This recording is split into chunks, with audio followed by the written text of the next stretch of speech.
দেখতে দেখতে লাইফ থেকে একটা বছর শেষ হয়ে গিয়েছে আর লাইফে এসেছে নানান পরিবর্তন। সবাইকে জানাচ্ছি নতুন বছরের শুভেচ্ছা। সবার নতুন বছর অনেক ভালো কাটুক। আসসালামু আলাইকুম এভরিওয়ান, ওয়েলকাম করছি আমার নতুন আরেকটা ব্লগে। গত বছর 2025 সালে 31st নাইটে ছাদে সব কাজিনদের নিয়ে একসাথে বারবিকিউ করেছি, ফায়ারওয়ার্কস দেখেছি, কত মজাই না করেছি। আর এবছর আমি আমেরিকাতে, বাংলাদেশের জন্য ভীষণ মন খারাপ হচ্ছিল।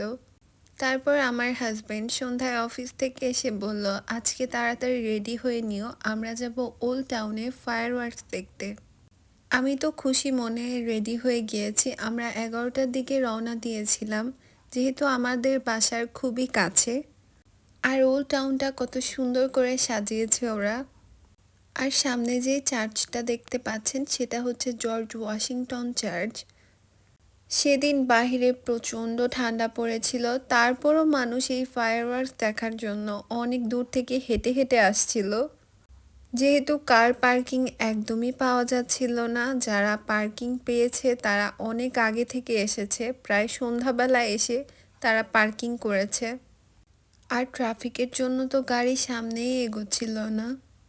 লাস্টে বাবা গাড়িতে বসেছিল আর আমরা সামনে পায়ে কিছুক্ষণ হেঁটে এই ফায়ারওয়ার্কস দেখেছি। আর ঠান্ডা দিয়ে যেহেতু বারবিকিউ করা একদমই পসিবল না বাহিরে, তাই আম্মু রেঁধেছিল চিকেন বিরিয়ানি, সাথে আমি কোয়েল পাখির ডিমও দিয়ে দিয়েছিলাম। যেহেতু বছরের প্রথম দিন বিবিকিউ করতে পারিনি তো কি হয়েছে, তাই চিকেন বিরিয়ানি খেয়ে